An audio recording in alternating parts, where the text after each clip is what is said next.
ఓం శ్రీ గురుభ్యో నమః. శ్రీ ఆనంద నిలయం ఛానల్ సభ్యులందరికీ కూడా నమస్కారం అండి. ఈ రోజున మనం ఒక కథ చెప్పుకుందాం. ఇది కథ కాదు, జీవిత సత్యం. చాలా గొప్ప విషయం ఉంటుంది. పూర్తిగా ఈ వీడియోని చూడండి.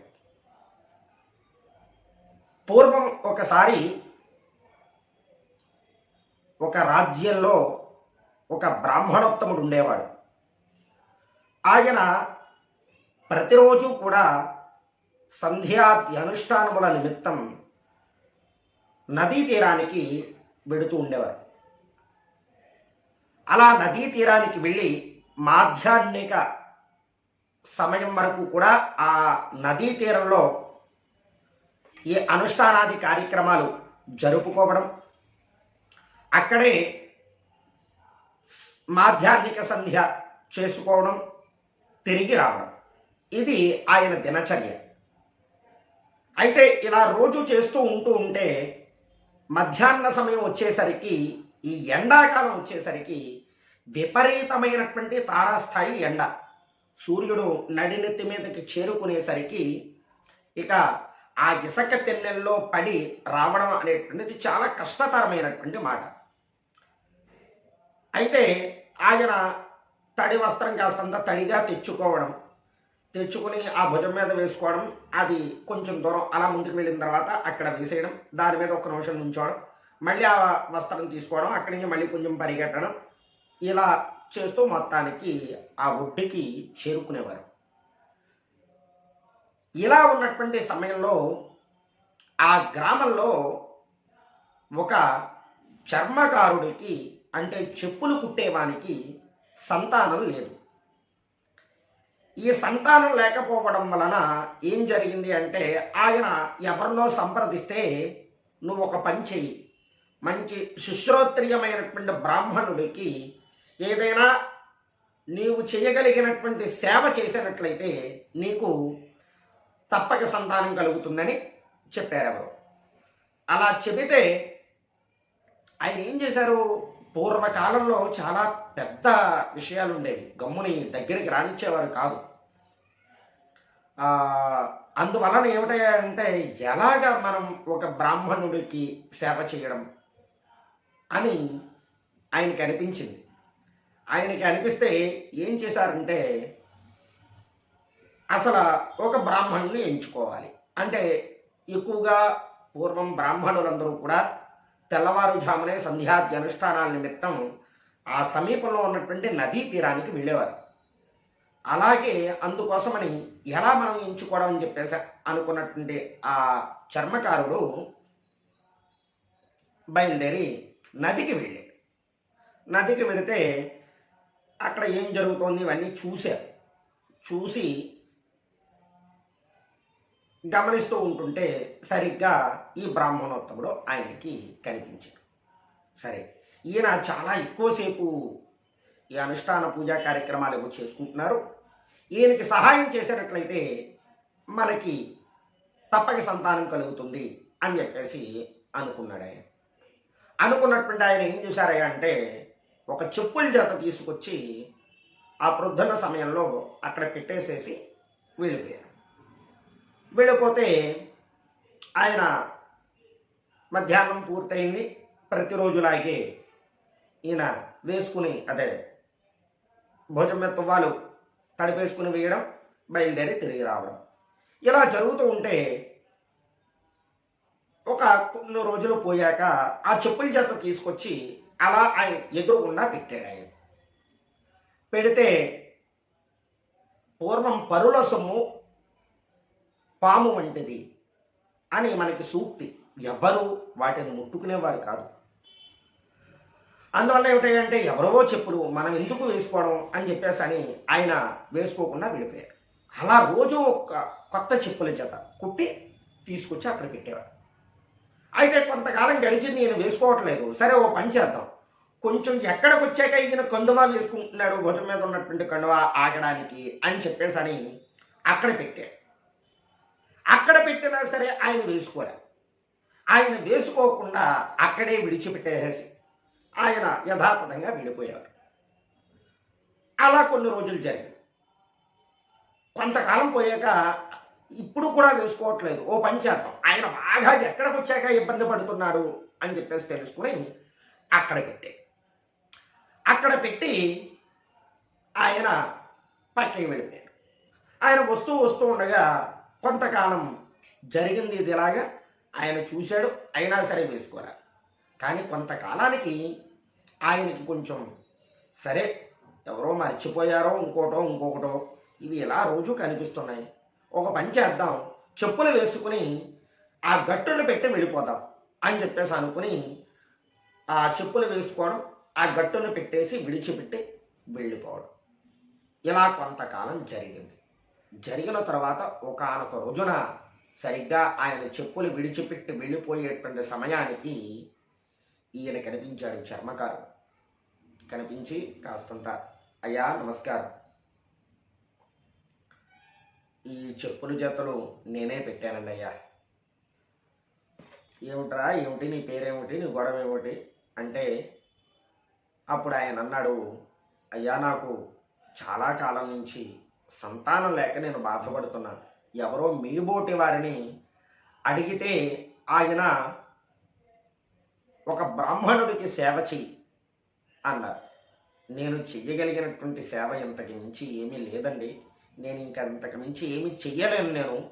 నాకు వచ్చినటువంటి పని ఈ చెప్పులు కుట్టడం ఒకటే, కనుక నేను మీకు ఇలా చెప్పులు కుట్టి పెడుతున్నాను. మీకు ప్రారంభం నుంచి పెట్టాను, మీరు వేసుకోలేదు. తర్వాత కొంచెం దూరం పెంచాను, అప్పుడు వేసుకోలేదు. తర్వాత కాలంలో మీరు చాలా కాలానికి కానీ ఈ చెప్పులు తొడుక్కోలేదండి అని చెప్పేసి అన్నాడు. అన్న తర్వాత ఆ బ్రాహ్మణుడు తల పట్టుకుని, అయ్యో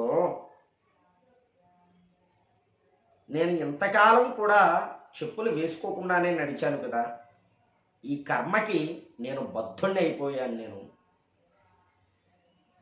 అని చెప్పి ఎంతో బాధపడినటువంటి వాడే ఆయన అన్నట్ట. ఎందుకంటే ఒక బ్రాహ్మణుడి యొక్క హృదయం ఎలా ఉంటుంది అంటే సేవని పొందాడు కనుక ఆయన సుఖంగా ఉండాలి అని చెప్పేసి అనుకుని, సరే అయితే నీకు తప్పక సంతానం కలుగుతుంది అని చెప్పి అక్కడి నుంచి వెళ్ళిపోయాడు. వెళ్ళిపోయిన చాలా కాలానికి ఆయనకి సంతానం కలిగింది. ఆ సంతానం కలిగిన తర్వాత ఎంతో అల్లారముద్దుగా పెంచుకున్నాడు ఆ చర్మకారు. అతని సౌందర్యం, ఆ పిల్లవాడి యొక్క సౌందర్యం చూసినట్లయితే నిజంగా అది ఆ కుటుంబంలో పుట్టినటువంటి వాడి యొక్క వర్చస్సులా కానీ సౌందర్యంలా కానీ లేదు. మంచి గొప్ప, చూస్తే మంచి స్వరద్రూపం, తెల్లని వర్ణం, ఎంతో అద్భుతంగా ఉన్నాడు ఆ కుమారుడు చూడడానికి. ఎలా ఉన్నాడంటే నిజంగా అసలు మామూలుగా కాదు, అంతటి సౌందర్యం, అంత సౌందర్యవంతంగా ఉన్నాడు. ఆ ఏడుస్తూ, చిన్నపిల్లలు ఏడుస్తూ ఉంటారు కదా, ఆ ఏడుస్తూ ఉన్నప్పుడు ఏడుపు కూడా వినడానికి ఏదో ఒక సంగీతంగా ఉందిట, అంత గొప్పగా ఉంది అతని యొక్క ఆ ఏడుపు కూడా. అలా కొంతకాలానికి పెరిగి పెద్దవాడయ్యాడు పిల్లవాడు చక్కగా. వాడికి పుట్టడంతోనే అసలు అమ్మ కాదు మొత్తాన్ని వచ్చేసినట్లే, అంతటి గొప్ప జ్ఞానం, అంతటి జ్ఞానంతో పుట్టాడు చక్కగా పిల్లవాడు. ఆ పిల్లవాడిని చూస్తే నిజంగా అసలు మొత్తం అందరూ కూడా మైమరిచిపోతున్నారు. ఆ కాలనీలో ఉన్నటువంటి వాళ్ళందరూ కూడా అంతటి చక్కగా ఉన్నాడు. మంచి మంచి మాటలు చెప్తున్నాడు తోటి పిల్లవాళ్ళందరికీ. తోటి పిల్లవాళ్ళలా ఏదో గోళిక్కాయలు ఇవి ఆడుకోకుండా చక్కగా బుద్ధిగా ఏదో ధ్యానం చేసుకుంటున్నట్టు అలా ఉన్నాడు ఆ పిల్లవాడు. ఏదో నిరంతరం ఏదో రకమైనటువంటి చింతనతో ఉన్నాడు ఆ పిల్లవాడు. అయితే వీళ్ళు చాటింపు కూడా వేస్తూ ఉంటారు. ఏమిటయ్యా అంటే వాళ్ళు ఒక వంతుగా ఆ గ్రామంలో విషయాలన్నీ కూడా చాటింపు వేస్తూ ఉంటారు. అలా డప్పు కొట్టేటువంటి పని ఇతనిది. ఏది మన ఈ చర్మకారుడు. ఆయన ఏం చేయాలయ్యా అంటే రాత్రి సమయం ఉన్నటువంటి జాములు ఏవైతే ఉంటాయో రాత్రి తెల్లవారు జామున అని చెప్పేసి అంటూ ఉంటారు కదా, ఇలా రాత్రి సమయానికి కొన్ని జాములు ఉంటాయి. అలా జాములలో ఇతను ఆ రాజప్రసాదానికి నలువైపులా కూడా చాటింపు వేస్తూ ఉండాలి. అది ఇతని యొక్క పని. అయితే ఇలా ఉంటే ఒక రోజున తగని తప్పని పని వచ్చి అతను ఊరు వెళ్ళవలసి వచ్చింది. వెళ్ళాలి, తప్పదు. ఇక్కడ చాటింపు వేయాలి. పోనీ ఎవరైనా దొరుకుతారేమో అని చెప్పేసి కాస్తంత అన్వేషణ చేశాడు. ఎరా నువ్వేరా అని చెప్పేసి ఏదో నలుగురిని అడిగాడు. ఎవరికి ఖాళీ లేదనో ఏదో రకమైనటువంటి సాకులు చెబుతూ ఉంటారుగా, అలాగా వాళ్ళు కూడా మేమేమంటే అలాగే మొత్తానికి ఎవరు వేయలే చాటింపు. వేయకపోయేసరికి ఆయన ఇంకా ఆ పిల్లవాడిని, ఒరే నాన్న ఎవరు కూడా చాటింపు వేయట్లేదు, కాబట్టి నువ్వు ఈ రోజున నేను తెల్లవారుజామున ఇంకా కోడి కూడా కుయ్యకుండా నేను వచ్చేస్తాను, కాబట్టి నువ్వేమిటాయా అంటే ఆ చాటింపు వేసుకుని వచ్చే నాన్న, అమ్మ లేపుతుంది, కాస్తంత ఏదో రకంగా 4 వైపులా వాయించేసి వచ్చేసేరా అని చెప్పేసి చెప్పాడు. పాపం వాడిని చూస్తే అసలు ఎటువంటి పనులు ఏం చెప్పరు, అలా ఉన్నాడు. కానీ ఎంతో బాధపడుతూ చెప్పేట పాపం ఆ పిల్లవాడికి. కాస్తంత పెరిగి పెద్దవాడయ్యాడు, మరీ చిన్నపిల్లవాడు ఏం కాదు. అటువంటి వాడికి చెప్పారు. సరేనండి నాన్నగారు. వాడు మాత్రం చాలా కాన్ఫిడెన్స్తో చెప్తున్నాడు. ఏమిటి, సరేనా నాన్నగారు, మీరేం బాధపడక్కర్లేదు, నేను బ్రహ్మాండంగా వేస్తాను, నేను టంకు వేయడం అసలు నాకు మామూలుగా వెన్నతో పెట్టినటువంటి విద్య, నాకు రాకపోవడం ఏమిటి అది వాయించడం, ఇదిగో ఎలా వాయించాలో చూపిస్తానని చెప్పేసి వాయించి మరి కూడా చూపించాడు. అంతేరా నాన్న, కాస్త అంతా అమ్మలేపుతుంది, వెళ్ళి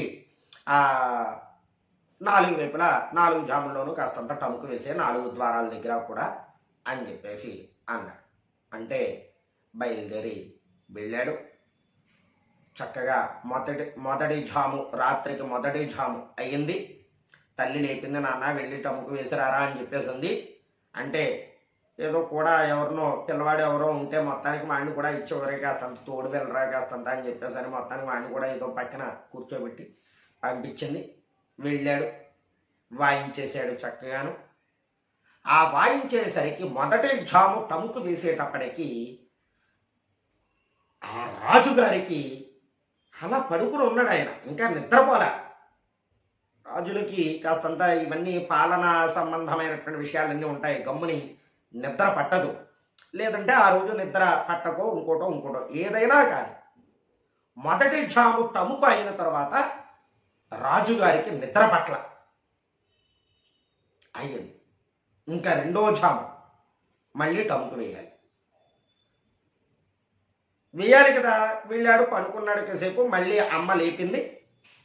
వెళ్ళాడు రాజుగారి కోటకి దక్షిణం వైపున, మళ్ళీ టముకు వేశాడు. ఇంకా రాజుగారికి అయోమయం, ఇంకా నిద్ర ఇంకా అసలా పట్టట్లేదు. మళ్ళీ మూడో జామైంది, పడమర వైపు టముకు వేశాడు. ఆ వేసేటప్పటికి ఇంకా రాజుగారికి ఇంకా ఏ స్థితికి వెళ్ళిపోయాడో తెలియదు. ఇక 4వ జాము టముకు అయింది. అయిన తర్వాత వెంటనే ఆ రాజభటుల్ని కలిపేశాడు. ఈ టముక అయిపోయిన తర్వాత 4వ జాము టముక అయిపోయిన తర్వాత ఇంకా కాసేపట్లో ఇంకో 2-3 గంటల్లో ఎప్పుడో తెల్లారుతుంది. అంటే వాడు ఇంచుమించుగా ఏ 4ంటికో 3ంటికో ఎప్పుడో టముకు వేసి ఉంటాడు. వాడు 5 ఆ సమయానికి లేకపోతే 6ంటికి రాజభటులు ఓ 2 వాడి ఇంటికి వెళ్ళి ముందు అర్జెంటుగా వాడిని తీసుకురా అని చెప్పేసి రాజుగారు కబురింపించాడు. ఈలోగా తండ్రి కూడా వచ్చేసాడు. చెప్పాడుగా, నేను తెల్లవారకుండా నేను ఇంటికి వచ్చేస్తాను, కాబట్టి కాస్తంత ఏదో వేయరా అని చెప్పేసి అన్నాడు కదా. 5 అయ్యేటప్పటికి ఈయన కూడా వచ్చేసాడు. వచ్చేస్తే రాజభటులు వెళ్ళారు.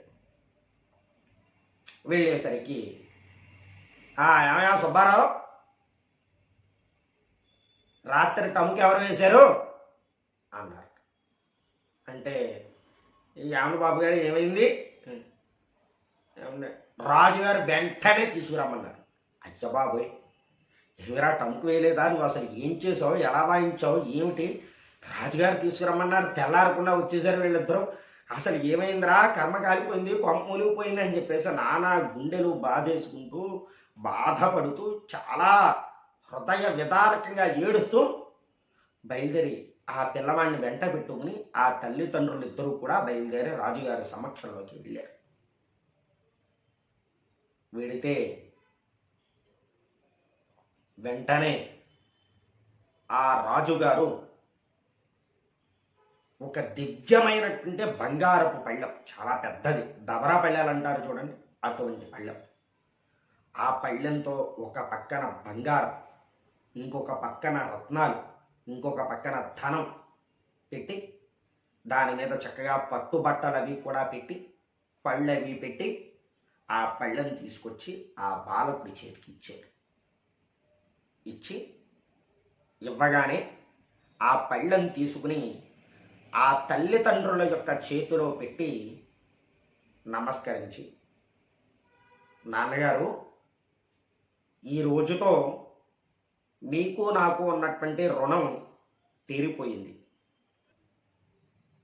ఆ రుణం తీరిపోయింది అని చెప్పి ఆ ప్రాణాన్ని ఆ రాజప్రాసాదంలో విడిచిపెట్టేశాడు. ఇది జరిగిన కథ. అసలు ఏమని ఈ పిల్లవాడు చాటింపు వేశాడు, ఎందుకోసం ఈ రాజుగారు ఆయనకి ధనం ఇచ్చాడు, అసలు ఈ పిల్లవాడు ఎవరు అనేటువంటి విషయాన్ని మరుసటి వీడియోలో తెలుసుకుందాం. ఓం శ్రీ గురుభ్యో నమః. మీ తేజస్వి శర్మ, ఆనంద నిలయం. ఈ వీడియోని తప్పక చూడండి పూర్తిగా. రెండో వీడియో కూడా దీనికి అనుబంధంగా వస్తుంది. నమస్కారం. ఓం స్వస్తి.